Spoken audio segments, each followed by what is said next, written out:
ونعوذ بالله من شرور أنفسنا ومن سيئات أعمالنا من يهده الله فلا مضل له ومن يضلله فلا هادي له ونشهد أن لا إله إلا الله وحده لا شريك له ونشهد أن سيدنا ومولانا محمدا عبده ورسوله صلى الله تبارك وتعالى عليه وعلى آله وصحبه وسلم تسليما كثيرا أما بعد فأعوذ بالله من الشيطان الرجيم بسم الله الرحمن الرحيم ويل لكل همزة لمزة الذي جمع ماله وعدده يحسب أن ماله أخلده كلا لينبذن في الحطمة وما أدراك ما الحطمة نار الله الموقدة التي تطلع على الأفئدة إنها عليهم مؤصدة في عمد ممددة صدق الله مولانا العظيم رب اشرح لي صدري ويسر لي أمري واحلل عقدة من لساني يفقهوا قولي اللهم صل على محمد وعلى آل محمد كما صليت على إبراهيم وعلى آل إبراهيم إنك حميد مجيد اللهم بارك على محمد وعلى آل محمد كما باركت على إبراهيم وعلى آل إبراهيم إنك حميد مجيد گرامی قدر حاضرین و سامعین، اللہ تبارک و تعالی نے انسانوں کی رہنمائی اور انسانوں کی ہدایت کے لیے اپنی کتاب قرآن مجید کو محمد صلی اللہ تعالی علیہ وسلم پر نازل فرمایا ہے، اور اس کتاب قرآن مجید کے متعلق محمد صلی اللہ تعالی علیہ وسلم کا ارشاد گرامی ہے کہ اللہ تعالیٰ اس کتاب کے ذریعے سے لوگوں کو بلند بھی کرتا ہے اور اللہ اس کتاب کے ذریعے سے لوگوں کو پست اور ذلیل اور رسوا بھی کرتا ہے۔ گویا کہ اس کتاب میں عروج اور بلندی کے اصول بھی سمجھائے گئے اور وہ برائیوں اور وہ قباحتیں اور وہ بد کرداریوں اور وہ بد اخلاقیوں سے بھی آگاہ کیا گیا کہ اگر تم ان بد اخلاقیوں اور بد کرداریوں میں مبتلا ہوگے تو پھر تمہیں معاشرے میں عروج نہیں، پستی ہی پستی تمہارا مقدر بن کر رہ جائے گی، ذلت ہی ذلت تمہارا مقدر بن جائے گی، دنیا میں بھی آخرت میں بھی۔ ان باتوں پر غور کرنے کی ضرورت ہے۔ رسول اکرم صلی اللہ تعالی علیہ وسلم کا ارشاد گرامی برحق ہے، سچ ہے، اس میں کسی بھی قسم کا کوئی شبہہ، کسی بھی قسم کا کوئی ادنا شک اور تردد نہیں ہو سکتا کہ بلندی کا معیار قرآن مجید ہی ہے، اور اس کی زندگی چھوڑ کر پھر پستی کے سوا کوئی اور شے نہیں ہے۔ ان اللہ یرفع بہذا الکتاب اقواما ویضع بہ آخرین، اللہ بلندیاں دیتا ہے اور اللہ تبارک و تعالی اس کتاب پر عمل نہ کرنے کی وجہ سے انسان کے مقدر میں پستی اور ذلت اور رسوائی کو لکھ دیتا ہے،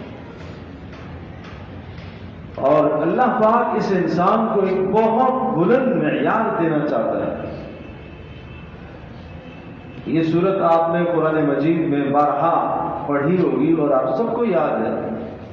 والتین والزیتون وطور سینین وہذا البلد الامین لقد خلقنا الانسان فی احسن تقویم. آپ ان الفاظ پر غور فرمائیں. کس کی قسم کھائی؟ والتین، تین کی قسم. زیتون کی قسم، تین یعنی انجیر کی قسم. زیتون کی قسم، طور سینا کی قسم، وہذا البلد الامین اور اس امن والے شہر کی قسم. یہ چار قسمیں کھا کر کیا کہا؟ لقد خلقنا الانسان فی احسن تقویم. انسان کو سب سے بلند معیار میں ہم نے پیدا کیا. یہ جو چار قسمیں ہیں یہ کیا ہیں؟ نمبر 1 تین کی قسم، انجیر ایک درخت ہے، پھل ہے. اور زیتون کی قسم، درخت ہے، پھل ہے. طور سینا کی قسم، پہاڑ ہے. وہذا البلد الامین ایک شہر ہے، مکہ مکرمہ. ان چار جگہوں کی قسم کیوں کھائی؟ اس لیے کہ جتنے بھی انبیاء علیہ السلام آئے ان چار مقامات پر آئے. ارض مقدسہ، ارض فلسطین، جہاں بے شمار انبیاء علیہ السلام تشریف لائے، وہاں یہ دو پھل کثرت سے پائے جاتے ہیں، تین اور زیتون. انجیر اور زیتون بکثرت پائے جاتے ہیں. اور طور سینا اشارہ موسیٰ علیہ السلام، ہارون علیہ السلام کی طرف. اور هذا البلد الامین مکہ مکرمہ جہاں محمد صلی اللہ تعالی علیہ وسلم مبعوث ہوئے. یعنی جہاں جہاں جن جن جگہوں پر اللہ تبارک تعالی نے آسمان سے وحی کو اتارا، اور وحی کو کس لیے اتارا؟ انسانوں کی رہنمائی اور ہدایت کے لیے اتارا. ان چاروں جگہوں کی قسم انسان کو ہم نے سب سے اعلیٰ بنایا ہے. تو انسان کو اعلیٰ جو بنایا ہے، انسان کو جو بلندی ملے گی کس سے ملے گی؟ وحی کی تعلیمات سے ملے گی. وحی کی تعلیمات سے، آسمانی علوم سے ملے گی، نبیوں کی تعلیمات سے. پھر اس کے بعد چار بلندی کے کام سمجھائے. آپ اپنا معیار دنیا میں بحیثیت فرد کے، بحیثیت قوم کے، بحیثیت خاندان کے اگر اپنا اس دنیا میں اپنا مقام بلند کرنا چاہتے ہو، اور ہر قسم کے خسران اور نقصان اور ہر قسم کے زوال اور خسارے سے بچنا چاہتے ہو، تو چار کمالات اپنے اندر پیدا کرنا. اس کو بھی اللہ نے قسم کے ساتھ ذکر فرمایا اور بڑے عجیب انداز سے. والعصر، زمانے کی قسم. یعنی آدم علیہ السلام سے لے کر، یا جب سے کائنات پیدا ہوئی ہے اس وقت سے لے کر اس وقت تک ساری کائنات، سارا زمانہ گواہ ہے انسان خسارے میں. سب زمانے کو گواہ بنایا کہ سارا زمانہ گواہ ہے کہ انسان خسارے میں. ہاں، تاریخ گواہ ہے، ساری کائنات گواہ ہے، سارا زمانہ گواہ ہے. خسارے سے وہی بچا جس میں چار کمالات ہوئے. نمبر 1 الا الذین آمنوا، ایمان. کمال ایمان تھوڑا ایمان نہیں، ہلکا ایمان نہیں. فَإِنْ آمَنُوا بِمِثْلِ مَا آمَنْتُمْ بِهِ فَقَدِ اهْتَدَوْا. ایسا ایمان جیسا محمد صلی اللہ تعالی علیہ وسلم کے ساتھیوں نے ایمان لایا، ایسا ایمان لائیں گے تو کامیاب ہوں گے. اس ایمان کو معیار بتایا. وہ ایمان جو سیدنا ابوبکر صدیق رضی اللہ تعالی عنہ کا ایمان ہے، ایسا ایمان لانے کی کوشش کرو. جو سیدنا عمر فاروق رضی اللہ تعالی عنہ والا ایمان ہے، اس ایمان کے اوپر آنے کی محنت کرو. جو سیدنا عثمان غنی رضی اللہ تعالی عنہ کا ایمان ہے، جو حضرت علی المرتضی رضی اللہ تعالی عنہ کا ایمان ہے، جو دیگر اصحاب محمد صلی اللہ تعالی علیہ وسلم کا ایمان ہے اس ایمان پر آنے کی کوشش کرو. یہ ایمان مطلوب ہے. خسارے سے بچنا ہے، بلندی پر جانا ہے، زوال اور پستی سے بچنا ہے. عروج پر اور بلندی پر جانے کے لیے اپنے ایمان میں بلندی پیدا کرو. اللہ پر بھروسہ،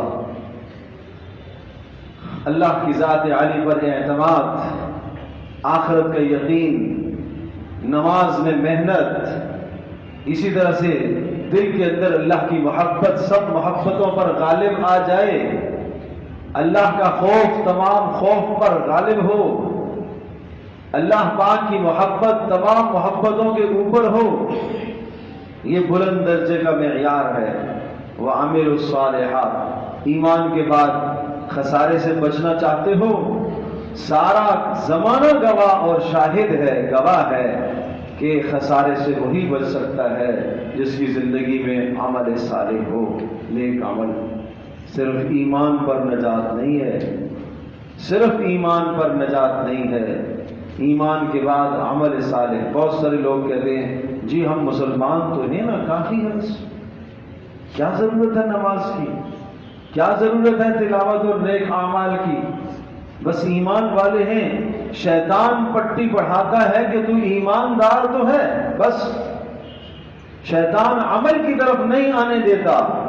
لیکن اللہ تبارک و تعالیٰ ارشاد فرما رہا زمانہ گواہ ہے کہ بغیر عمل کے عروج نہیں مل سکتا، ترقی نہیں مل سکتی، خسارے سے نہیں بچ سکتے.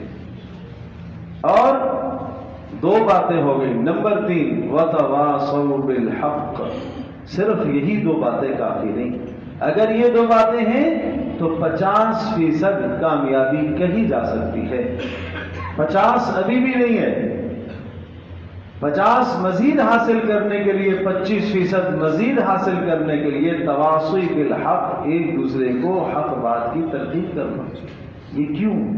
اس لیے کہ محمد صلی اللہ تعالی علیہ وسلم آخری رسول ہیں، آپ آخری نبی ہیں.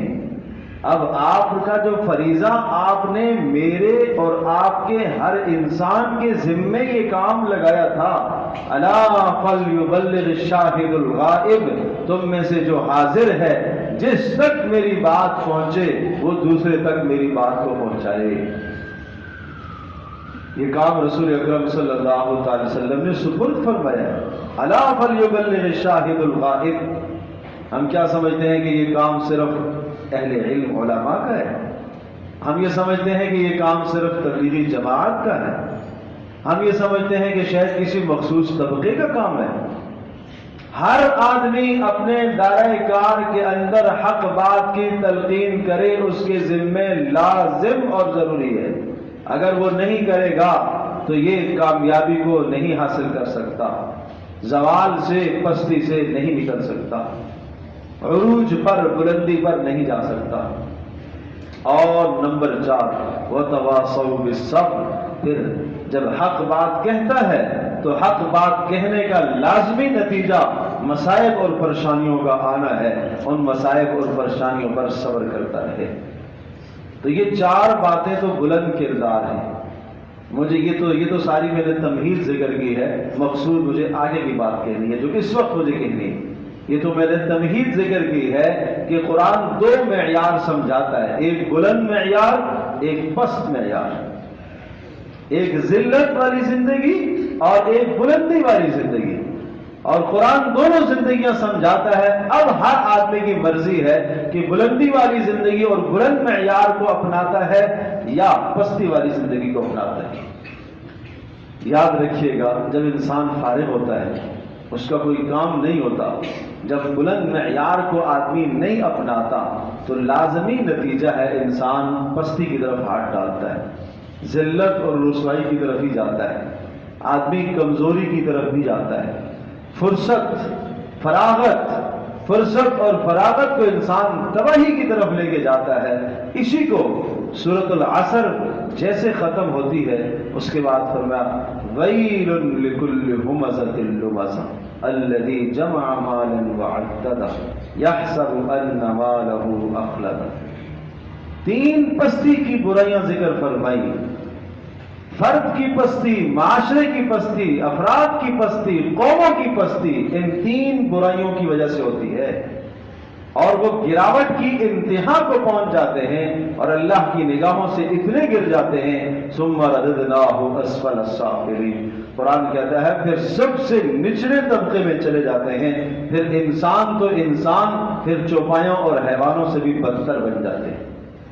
جس کو بلند معیار دیا تھا وہ بلند معیار کو جب چھوڑتا ہے تو پھر جب پستی کی طرف جاتا ہے اور یہ 3 گندی عادتیں جب اپنے اندر لے آتا ہے تو وہ پستی کی طرف جاتا ہے، اور وہ 3 عادتیں اس کو پستی ہی کی طرف لے کے جاتی ہیں۔ ہر آئے دن گرتا چلا جاتا ہے، گرتا چلا جاتا ہے، اللہ کی نگاہوں سے بھی گر رہا ہوتا ہے، معاشرے کی نگاہوں سے بھی گر رہا ہوتا ہے، اپنی دنیا بھی برباد کر رہا ہوتا ہے، اپنی عاقبت بھی برباد کر رہا ہوتا ہے۔ قرآن کیا کہتا ہے؟ ویل، تباہی ہے۔ جس کو قرآن تباہی کہے اس کی تباہی میں کیا شک ہو سکتا ہے؟ جس کو قرآن کہتا ہے ویل، ہلاکت ہے اس کے لیے، بربادی ہے اس کے لیے، اس کی بربادی میں کیا تردد ہو سکتا ہے؟ یہ قرآن مجید کا انداز ہے، جب کسی چیز کی بربادی اور تباہی کو بیان کرتا ہے تو ایسا بھیانک اور خوفناک انداز لے کے آتا ہے۔ ویل لکل ہمزۃ لمزہ، تباہی ہے اس شخص کے لیے جو پستی کی راہ اختیار کرے اور جو اپنے اندر 3 برائیوں کو لے آتا ہے، 3 گندی عادتوں کو پیدا کرتا ہے۔ میں عرض کر رہا ہوں کہ جب بلندی کے کام چھوڑتا ہے تو پستی کی طرف جاتا ہے، اور وہ بلند 4 کام بتا دیے اور وہ کام جب چھوڑے تو پھر پستی کی طرف آتا ہے۔ ویل لکل ہمزہ، تباہی ہے، تباہ ہے وہ آدمی۔ کون؟ ہمزہ، جس کی زندگی میں ہمز اور لمز اور جمع مال، یہ 3 چیزیں پائی جائیں۔ ہمز کیا ہے؟ ہمز کہتے ہیں کسی کے پیٹھ پیچھے اس کی برائی میں لگے رہنا، کسی کے عیبوں کو چننا، جس کا مشغلہ ہی یہی ہو، بس صبح و شام مشغلہ اس نے یہی بنا لیا۔ اس محفل میں بیٹھے گا فلاں کی برائی، اس محفل میں گیا جس کے پاس سے اٹھ کے گیا اس کی برائی، گھر میں گیا جہاں سے آیا وہاں کی برائی، گھر سے نکل کے باہر گیا گھر کی برائی۔ یعنی جس شخص کا مشغلہ یہ بن گیا ہے، مشغلہ یہ بن گیا ہے کہ وہ ہمیشہ اس کی زبان پر دوسروں کی برائی ہی برائی ہے، کمی ہی کمی ہے، گندگی ہی گندگی کو کریٹ کے لاتا ہے، اس کی مثال اس مکھی کی سی ہے جو پھول کو چھوڑ کر نجاست اور غلاظت پر بیٹھتی ہے۔ یہ کسی کی اچھائیوں کو نہیں دیکھتا، اچھے پھول بھی تو ہے، ایک آدمی ہے اس میں اچھی خوبیاں بھی تو ہے، ضروری تھوڑا ہی ہے کہ اس کے اندر برائیاں ہی برائیاں ہوں، اس میں تباہی ہی تباہی ہو۔ ایک شخص کے اندر 10 خوبیاں ہیں، 5 خامیاں ہیں، خوبیاں پھولوں کی طرح ہیں، خامیاں نجاست کی طرح ہیں۔ اور شہد کی مکھی وہ پھولوں کو چنتی ہے، وہ پھولوں پر بیٹھتی ہے، اور عام مکھی وہ نجاست کو چنتی ہے۔ تو اب اس آدمی کا کردار کیسا ہو گیا؟ عام مکھی کی سا ہو گیا۔ یہ شہد کی مکھی والا کردار نہیں ہے اس کا کہ جو اچھائی کو چنے، نہیں، یہ برائی ہی چنتا ہے۔ یہ جس مجلس میں بیٹھتا ہے، جس شخص کو دیکھتا ہے اس سے برائی ہی چن کے لے آتا ہے، اور وہ برائی اس کے مزاج میں داخل ہونا شروع ہو جاتی ہے۔ تو قرآن کہتا ہے تباہ ہے یہ آدمی، یہ معاشرے کا تباہ انسان ہے، چاہے یہ فرد ہے جب بھی تباہ ہے، معاشرے میں یہ برائی ہے معاشرہ بھی یہ تباہ ہے، قوم میں ہے قوم بھی یہ تباہ ہے۔ ویل لکل ہمزۃ لمزہ۔ اور دوسری چیز لمز، لمز کرنے والا، تانے دینے والا، مزاجوں میں یہ بات پک جاتی ہے دوسرے کو تانے دینا، ہر چھوٹی بات پر تانے دینا۔ کسی کو کپڑا پہنا ہوا دیکھا اس پر تانا دیا، کسی کی شکل کالی ہے اس پر تانا دیا، کسی کا قد چھوٹا ہے اس پر تانا دیا، کوئی کمتر قوم کا ہے، اللہ کے ہاں سب بلند ہیں، اللہ کے ہاں سب بنی آدم کی اولاد ہیں۔ کسی کو قوم کا تانا دیا، کسی کو نسب کا تانا دیا، کسی کو کمزور مال کے اندر کمزوری کا تانا دیا، کسی کو خلقت کی کمزوری کا تانا دیا، تو لولا ہے، تو لنگڑا ہے، تو ایسا ہے، تو ویسا ہے۔ کہا یہ معاشرے کی انتہائی گراوٹ میں مبتلا ہے یہ شخص۔ میں عرض کر رہا ہوں قرآن دونوں معیار سمجھاتا ہے، بلندی کا معیار بھی بتاتا ہے، گراوٹ اور پستی کا معیار بھی بتاتا ہے۔ مرضی ہے کون سا معیار اپنانا چاہیے آپ کو، کون سا معیار آپ اختیار کرنا چاہتے ہیں۔ تو اس لیے فرمایا تباہ ہے یہ آدمی، اور یہ اپنے آپ کی، یہ دوسروں کی برائیاں کر کے اپنے آپ کو بلند کرنا چاہتا ہے، یہ دوسروں کے عیب نکال کر دوسروں پر تانے اور بھگتیاں کس کے اپنے آپ کو فوقیت دینا چاہتا ہے۔ بالکل ایسا نہیں ہے، یہ اپنے آپ کو بڑا کرنا چاہتا ہے، ایسا نہیں ہے۔ یہ لوگوں کی نظروں میں بھی بڑا نہیں ہے، یہ اللہ کی نگاہوں میں بھی بڑا نہیں ہے۔ اور ایک دوسرے مقام پر تو اس شدت کے ساتھ اللہ نے اس مضمون کو ذکر فرمایا سورۃ القلم 29ویں سپارے میں، فَلَا تُطِعْ كُلَّ حَلَّافٍ مَّهِينٍ هَمَّازٍ مَّشَّاءٍ بِنَمِيمٍ مَّنَّاعٍ لِّلْخَيْرِ مُعْتَدٍ أَثِيمٍ عُتُلٍّ بَعْدَ ذَلِكَ زَنِيمٍ أَن كَانَ ذَا مَالٍ وَبَنِينَ اذا تتلى عليه آیاتنا قال اساطیر الاولین۔ رسول اللہ صلی اللہ تعالی علیہ وسلم جس ماحول اور معاشرے میں تھے، اس میں بھی اس گندے اور بدترین کردار کا ایک شخص تھا، اور اس شخص کی نشاندہی کی ہے قرآن نے، فلا تطع كل حلاف مہین۔ یہ قسمیں کھاتا ہے جھوٹی۔ مفسرین نے لکھا ہے ولید بن مغیرہ مشہور کافر تھا، کفر پر خاتمہ ہوا، رسول اللہ صلی اللہ علیہ وسلم کی مخالفت میں انتہا کو پہنچا ہوا تھا، لیکن معاشرے کی گراوٹ اس قدر اس کے اندر تھی، ہر برائی اس کے اندر پائی جاتی تھی، اور اس کے بدترین کردار کی جو بدترین عادات تھی، اللہ نے ایک ایک بری عادت کو لے کر قرآن میں ذکر کیا۔ اور یہ کیوں ذکر کیا کہ ان برائیوں سے اپنے معاشرے کو بچاؤ، تم فرد ہو جب بھی ان برائیوں سے اپنے آپ کو بچاؤ۔ حلاف، جھوٹی قسمیں کھانا، یہ گراوٹ ہے معاشرے کی، یہ فرد کی گراوٹ ہے، یہ پستی کی طرف جا رہا جو بار بار قسمیں کھاتا، خاص طور پر جھوٹی قسمیں کھاتا ہے۔ حدیث پاک میں آتا ہے قیامت کے دن اللہ ارشاد فرما رہا، میں خود اپنی عدالت میں اس شخص کے خلاف مدعی ہوں گا، دعویٰ دائر کروں گا جو جھوٹ بول کر، جھوٹی قسمیں کھا کر سامان بیچتا ہے۔ بتاؤ جس کے خلاف دعویٰ اللہ ظاہر کرے، جس کے خلاف مدعی اللہ ہو، وہ کیسے بچے گا؟ فَلَا تُطِعْ كُلَّ حَلَّافٍ مَّهِينٍ، لوگوں کی نگاہوں میں گرا ہوا، ہماز مشاء بنمیم، ہماز لوگوں کی پیٹھ پیچھے برائیاں کرنے والا، مشاء بنمیم چغل خوریاں کرنے والا، مناع للخیر دوسروں کو خیر سے، اچھی باتوں سے روکنے والا۔ کوئی خیر کا کام کر رہا ہو، نہیں چھوڑ دے، کوئی کسی کو نیکی کی بات کر رہا ہو، ارے بھائی جانے دو، تمہیں کیا لگے اس کو کرنے دو۔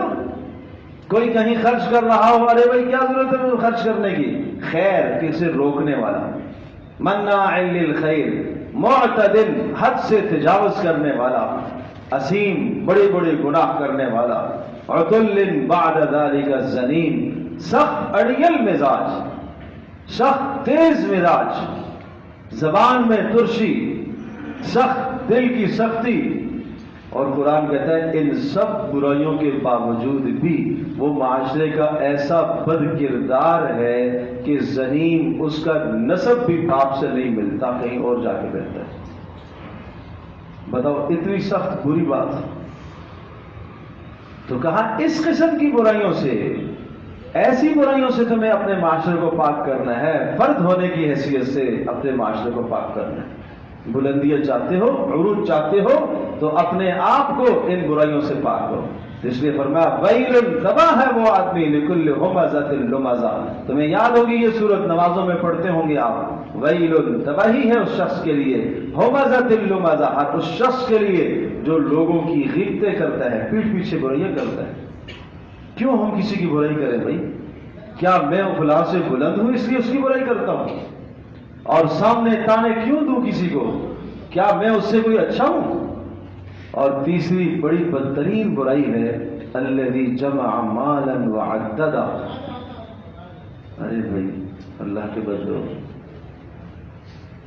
الذی جمع مالا وعددا، تو کہا کہ یہ کیا کرتا ہے؟ یہ مال کو جمع کرتا ہے، گن کر رکھتا ہے. ہر وقت صبح سے لے کر شام تک، شام سے لے کر صبح تک اس کی فکر مال ہی مال ہے، اس کی دھن مال ہی مال ہے. دیکھو مال کمانا حلال جائز طریقے سے منع نہیں ہے، لیکن مال کی ہوس ایسی سوار ہو جائے کہ اس مال کی ہوس میں انسان فرائض واجبات کو چھوڑ دے، حلال حرام کی تمیز چھوڑ دے، ماں باپ کی تمیز چھوڑ دے، رشتہ داروں کی تمیز چھوڑ دے. اگر ایسی مال کی ہوس سوار ہو جائے انسان پر تو یہ بہت گندی عادت ہے. قرآن نے اس کو بھی یہاں پر ذکر کیا، یہ آدمی بھی تباہ ہو گیا. اصل میں مال کی ہوس آتی کیوں ہے انسان کے اندر؟ انسان اس دنیا میں ہمیشہ رہنا چاہتا ہے. ہر آدمی کو پتہ ہے، چاہے مسلمان ہے چاہے کافر ہے، کہ مجھے موت تو آئے گی آئے گی، موت سے کسی کو انکار نہیں ہے. لیکن آدمی چاہتا ہے کہ میرے جانے کے بعد میری ناموری تو ہونی چاہیے، میں کوئی ایسا کام کر جاؤں، ایسا مال میرے پیچھے چھوڑوں کہ لوگ میرا نام لیتے رہیں. اسی لیے لوگ دلوں میں یہ چاہت ہوتی ہے اولاد نرینہ رہے، تاکہ اولاد نرینہ اس کا اچھا تذکرہ کرتی رہے. اس لیے کہ انسان کے مزاج کے اندر فطرت میں یہ بات شامل ہے کہ وہ دنیا میں اپنے تذکرے چاہتا ہے، اپنی نیک نامی چاہتا ہے، اپنی بڑائی چاہتا ہے. تو اللہ پاک نے اس سوچ کو، اس فاسد سوچ کو، اس بری سوچ کو، اندر سے اٹھنے والے غلط خیال کو اللہ پاک نے توڑا ہے. یحسب ان مالہ اخلدا، فرمایا تمہارا کیا خیال ہے کہ مال اس کو ہمیشہ عزت دے گا؟ مال اسے قیامت تک عزت دے رکھے گا؟ کیا قارون کے پاس کوئی کم مال تھا؟ کیا قارون کو مال نے عزت دے دی ہے؟ کیا حامان اور فرعون کو مال نے عزت دے دی ہے؟ کیا اس زمانے میں ایسے فقراء، ایسے لوگ تھے کہ جن کے پاس کھانے کا بھی نہیں تھا، لیکن آج نام لوگ ان کا عزت سے لیتے ہیں؟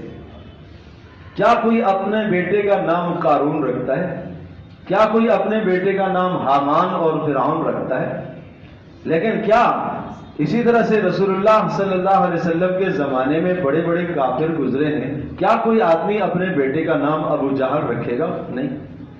لیکن اسی زمانے کے اندر حضرت بلال رضی اللہ تعالیٰ، بلال ہر جگہ نام ملتا ہے. کیا بلال کے پاس کوئی مال تھا؟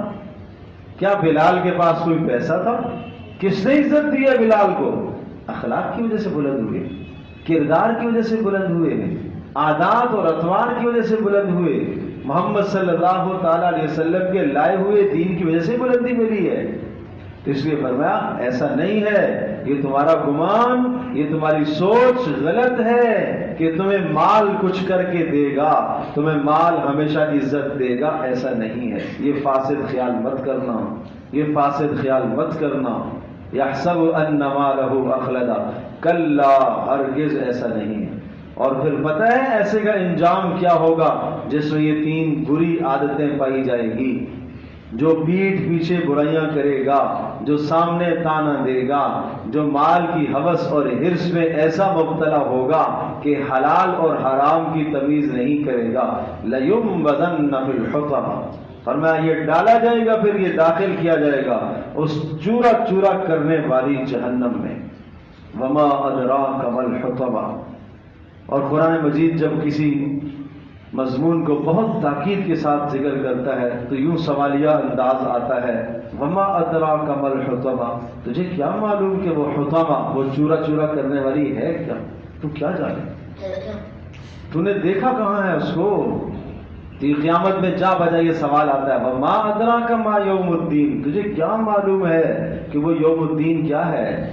القارعہ مل قارعہ وما ادراک مل قارعہ، وہ کھٹکھٹانے والی، اور تمہیں کیا معلوم ہے کہ وہ کیا ہے کھٹکھٹانے والی، تم کیا جانو۔ الحاقہ مل حاقہ وما ادراک مل حاقہ، وہ واقع ہونے والی قیامت، اور تمہیں کیا معلوم کہ وہ کیا ہے واقع ہونے والی، تم تو صرف ابھی نام سے آگاہ ہو، اور جب وہ آئے گی تو تمہیں اندازہ ہوگا۔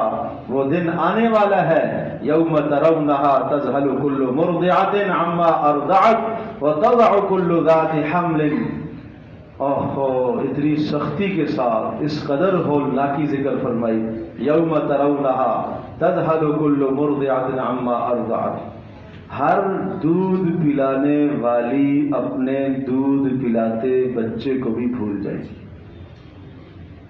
جب اس قیامت کا وقوع ہوگا، اس وقت نفسا نفسی ہوگی، کہے گی میں بچ جاؤں، میرا بچہ جائے تباہ ہو جائے، میں بچ جاؤں۔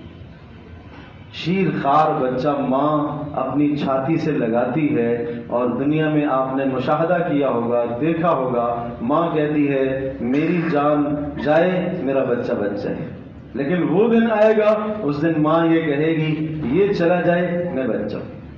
وَتَضَعُ كُلُّ ذَاتِ حَمْلٍ حَمْلَهَا، اور اس دن کی ہیبت اور اس دن کی شدت ایسی ہوگی کہ پیٹ میں جو حمل ہوگا وہ گر پڑے گا۔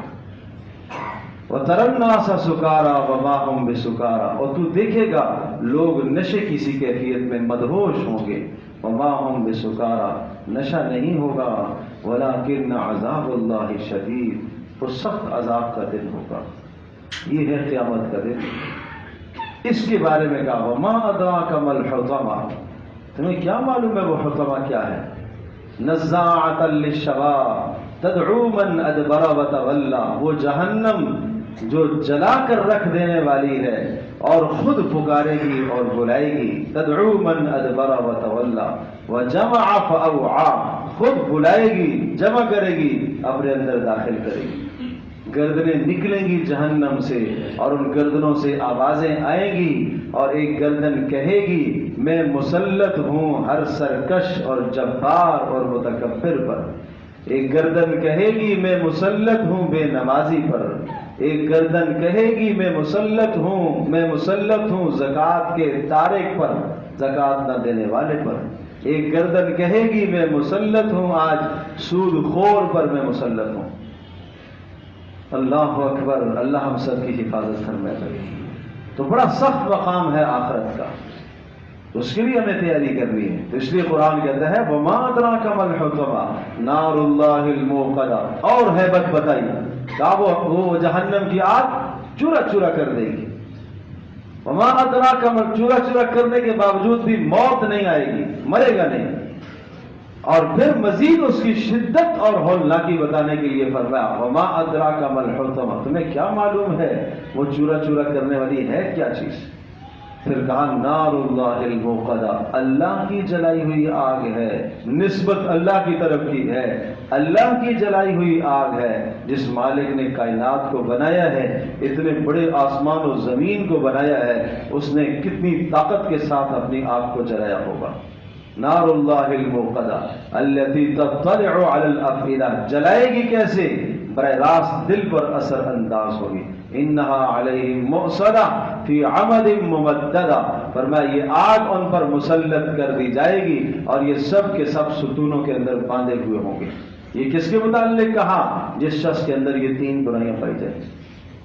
نمبر 1 پیٹھ پیچھے برائی کرنے والا یعنی غیبت کرنے والا، نمبر 2 سامنے تانے دینے والا، نمبر 3 حلال حرام کی تمیز کیے بغیر مال جمع کر کے تکبر کرنے والا، مال کے ذریعے سے برتری جتلانے والا۔